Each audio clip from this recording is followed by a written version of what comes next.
하고 여러분 좀 쉬셨습니까? 조금 전에 제가 언급했던 누가복음 8장 1절로 3절에 보면 이런 말씀이 나오죠. 그 후에 예수께서 각 성과 마을에 두루 다니시며 하나님의 나라를 선포하시며 그 복음을 전하실세 12제자가 함께 하였고 또한 악귀를 쫓아내심과 병고침을 받은 어떤 여자들 곧 7귀신이 나간 자 막달라인이라는 마리아와 헤롯의 청지기 구사의 아내 요안나와 수산나와 다른 여러 여자가 함께하여 자기들의 소유로 그들을 섬기더라. 여기에 나타나는 막달라 마리아, 또 요안나, 수산나, 다른 여러 여자, 이들을 한 그 사역을 사도적 활동으로 간주한다는 겁니다. 그 다음에 이제 바울과 평등한 새로운 시대에, 즉 바울은 갈라디아서 3장 28절에 그리스도 안에서 하나로 연합되는 것의 의미를 유대인이나 헬라인이나 노예나 자유민이나 남성이나 여성도 없다는 말씀을 이야기하죠. 제가 갈라디아서 3장 28절을 다시 한번 읽어보겠습니다. 3장 28절에 너희는 유대인이나 헬라인이나 종이나 자유인이나 남자나 여자나 다 그리스도 예수 안에서 하나이니라.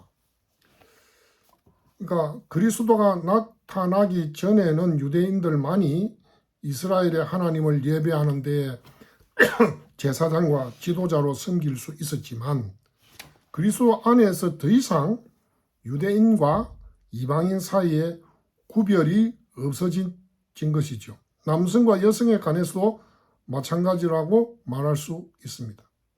사도행전 2장 17절로 21절에 더욱 분명한 증거가 나타나는데 여기서 베드로는 그 유명한 오순절 설교를 하면서 요엘서 2장 28절로 32절 예언이 성취되었음을 선포합니다.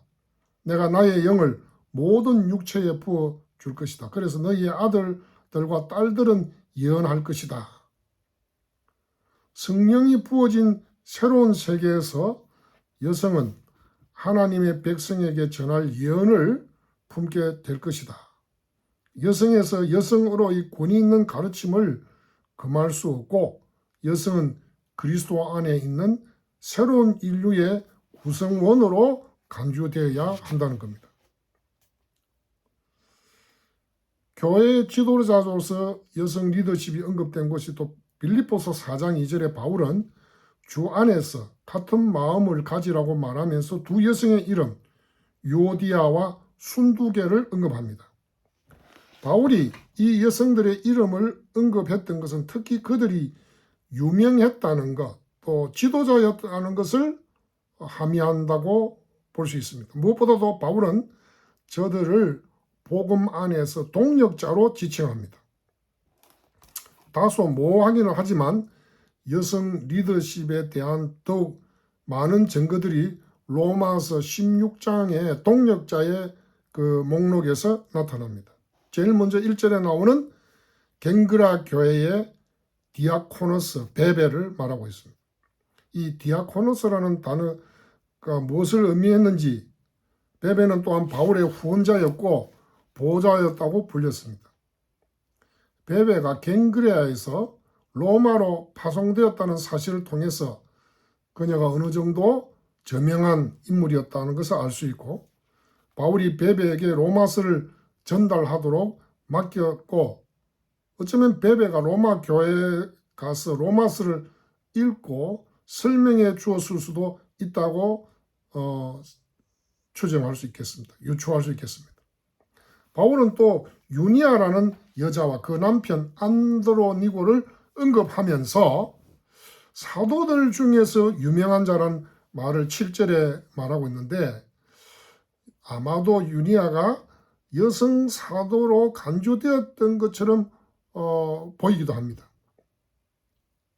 또 사도행전 18장 26절에 보면 브리스길라와 아굴라 부부가 그 알렉산드리아의 그 아볼로 아볼로를 만나서 하나님의 도를 그 아볼로에게 보다 더 정확하게 설명했다고 하는 부분을 가지고 이 평등주의적 리더십을 지지하는 많은 사람들은 브르스길라를 성경이 제시한 바 남자인 아볼로에게 기독교 신앙을 지도해 줄 만한 역량을 갖춘 사람으로 생각합니다. 아까 전에 언급한 그 유니아라는 것은 그 이름이 유니아스라는 남성형 이름도 있습니다. 그러나 이 유니아를 여성으로 봅니다. 또 당대의 흔한 이름이었고요. 그래서 사도들 중에서 유명한 자라는 이 말이 사도로서 유명한 자인지 아니면 사도의 눈에 유명한 자인 사도가 아닌 사도가 배제된 상태에서의 의미인지 논란이 있습니다. 자, 그러면 아까 전에 그 평등주의적 그 리더십을 주장하는 사람들이 그 요엘서 사도행전에서 나오는 요엘서에 성령을 부어주신 그런 거라든지 이런 것들을 그것이 여성의 직분을 특별히 목사로 또 사도로서의 직분이 가능하다는 것을 했다면 초대 교회에 그것이 그 실현이 되어 나타나야 되지 않겠어요? 그럼 우리는 이제 여기서 평등주의적 리더십 EL과 그 계층적 리더십 하이라키칼 리더십 그러니까 먼저 평등주의적 리더십 지지하는 사람들이 뽑은 본문과 해석에 대해서 그 HL 계층적 리더십을 지지하는 사람들의 그 생각이 뭔가 볼까요? 우리는 먼저 그 계층적 리더십을 지지하는 학자들은 창세기 1장 26절과 28절에 여성과 남성이 모두 피조물들을 동등한 방식으로 공동으로 다스리도록 부름을 받았다는 그 추론을 받아들이지 않습니다. 그들은 동등한 가치를 지닌 파트너였지만 역할이 동등하지 않다는 겁니다. 또 드보라와 훌다 같은 구약의 인물들에 관해서는 그것이 하나의 규준, 규범, 노음이 아니라 예외로 이해를 합니다. 드보라가 남성 사사들과 같은 방식으로 지도하도록 세워진 것이 아니라고 주장하는 사람도 있습니다. 더 나아가 드보라가 바락에 대한 특유의 권위는 가지고 있지 않았다는 것도 주장하고 있죠. 드보라가 조언은 해주었지만 바락에 대한 권위를 가지고서 그렇게 한 것이 아니라는 겁니다. 훌다는 분명히 지혜로운 여인으로 예언으로 그 칭송받지만 이것이 그녀를 권위적인 교사로 보게 하는 것은 아니라는 겁니다. 이러한 해석은 마찬가지로 신약 성경에 딸들이 예언할 것이란 구절의 의미에도 영향을 미치게 됩니다. 복음서에 나오는 여성들은 따르는 자로서 예수님과 함께 있더라도 예수님으로부터 가르치거나 설교하는 직접적인 권위를 받지 못했습니다. 막달라 마리아의 경우 예수의 부활을 증거하는 역할을 했음에도 불구하고 1세기의 사도로 공식적인 인정을 받지 않았습니다. 아까 전에 여성을 이렇게 예수님과 따르면서 했기 때문에 사도적인 활동이다 이렇게 말하는 부분에서 그러면 막달라 마리아 같은 경우에는 예수님이 부활하시고 가장 먼저 만났고 부활을 증거한 사람인데도 불구하고 한 번도 막달라 마리아를 사도로 칭한 것이 없다는 거죠. 또 갈라디아서 3장 28절에 더 이상 남성과 여성이 없다는 진술은 교회의 지도자에 관한 진술이 아니고 바울은 이 서신에서 성별 문제에 관여하지 않기 때문에 그 논의의 중요성을 떨어뜨립니다.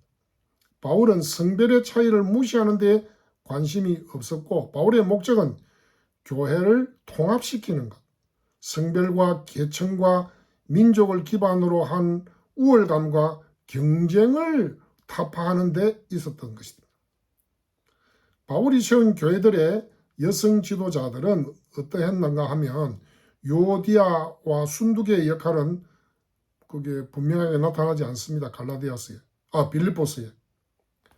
바울은 저들이 무슨 일을 했는지 전혀 언급하지 않습니다. 마찬가지로 로마서 16장 1절과 2절에서 베베를 디아코노스와 프로스타시스, 즉 봉사자 일꾼과 보호자로 부르는 것의 의미를 적절하게 이해하기에는 정보가 너무나도 부족합니다. 유니아의 경우도 사도들 중에서 유명한 자라는 진술은 두 가지 방식으로 이해될 수 있습니다. 유니아와 안드로니고 본인들이 사도이었음을 의미할 수 있습니다. 사도들로서 주목할 만한 자, 또한 단순히 사도들 사이에서 비사도들을 주목할 만하다고 생각했을 수도 있습니다. 할 수도 있습니다. 말하자면 안드로니고와 유니아는 사도들에게 중요한 인물들로 간주되지만 이 둘이 사도 그룹에 속하여 있었던 것은 아니라는 뜻이죠. 그리스 본문을 읽는 것만으로는 이 문제를 쉽게 해결할 수 없습니다. 전치사 N 중에서를 이해하는 방식에 대한 많은 논쟁이 있기 때문입니다. 마지막 논점으로 브리스길라와 아굴라에서 브리스길라에 관해서 어떤 사람들은 그녀가 아볼로를 단독으로 지도한 것이 아니었었고 어떤 공식적인 의미로서 가르친 것이 아니라고 말하는 거죠. 그래서 우리가 이 교회 안에서 하이라키칼 리더십 또는 메일 어소리테티브 리더십, 남성 중심적 권위주의적인 리더십과 이가리타리안 리더십, 평등주의적 리더십, 이 두 가지를 주장하는 학자들이 있는데 이 문제에 대해서는 그들이 주장하는 설명들과 성경 본문들 우리가 다 좀 살펴보았죠. 그러면 문화와 진리, 이 문화의 본질을 어떻게 이해해야 되는지, 문화가 반영된 본문들 속에서 어떻게 영원한 진리를 발견해야 하는지 하는 문제와 연관이 있다고 보죠. HL 리더십을 옹호하는 사람들은 때때로 여성들이 교회에서 성공적인 교사이자 권위를 행사하는 지도자가 될 수도 있을 것이기 때문에 그것은 스킬, 역량의 문제가 아니라고 주장합니다. 문제는 여성들이 가족들을 돌보도록 창조되었고 집안일을 하는 경향을 가지고 있다는 겁니다. 반면에 이갈리타리안 리더십 지지자들은 1세기에 거의 모든 여성들이 결혼을 했기에 여성이 가계를 담당한다는 것은 단순히 문화적인 가정일 뿐이라고 대답합니다. 하지만 아이들을 위한 다른 교육 체계와 집안을 단순화시킨 도구와 방식들을 가진 현대 세계에서 여성들은 사역을 위해서 가사로부터 해방되었다 이렇게 주장하면서 1세기에 상정한 모습들이 현대의 가계를 상상할 수 없어질 것이다. 그래서 성경의 증거들은 문화의 산물로 이해하는 방식, 고대의 문화를 초월한 증거로 보는 방식 사이에 긴장이 있습니다. 그래서 이제 EL 리더십을 주장하는 사람들은 1세기 때는 여성들이 그런 상황이었지만은 현대는 여성들이 가사를 돌보고 이런 모든 면에서 자유화되었기 때문에 그 형편이 달라져서 다르다. 또 창조론과 종말론, 그 논의의 양측 모두 최선을 다해서 창조와 새 창조에 주의를 기울이고 그리고 이렇게 노력을 하는 것을 봅니다. 하나님께서 세상을 만드신 방식은 남자와 여자가 사회와 교회 안에서 어떻게 서로 관련되어 살아가야 하는지에 대해서 뭐라고 가르치고 있습니까? 새 창조에 대한 성경의 비전, 곧 죄의 지배로부터 회복되고 새롭게 된 세상에서는 남자와 여자가 어떻게 묘사되고 있는가? 그 권위에 관한 명백한 진술이 나타나지 않을 때 그 성경의 그 내러티브가 어떻게 여기에 대해서 기여할 수 있는지를 배우려면 그 성경에 있는 내러티브를 더 잘 그 앞뒤 문맥을 보면서 연구를 해야 되겠죠. 그래서 내러티브가 그 서술적인 것인가, 내러티브가 규범적인 것인가, 이런 것을, 그러니까 디스크립티브한 그 서술적인 것인지 아니면 프리스크립티브, 규범적인 것인지 이런 것도 좀 살펴봐야 된다는 거죠. 그 다음에 경험과 해석학. 한 여성이 저는 목사로 부름받은 것 같아요 라고 어떤 여성이 말할 수 있을 겁니다. 또 다른 한편에서 여러분은 어쩌면 저는 좋은 여성 설교가에 대해서 들어본 적이 없습니다 말하는 사람도 있을 수 있고 그렇게 말할 수도 있겠죠. 그래서 이 부분에서 양측이 어떤 형태의 개인적인 경험에 호소할 수 있습니다. 성경 해석과 윤리적인 분별 문제에 있어서 인간의 경험이 어떤 역할을 수행할 수 있는가. 성경과 여성 리더십 연구는 미래에서는 어떤 모습을 가질 수 있을까.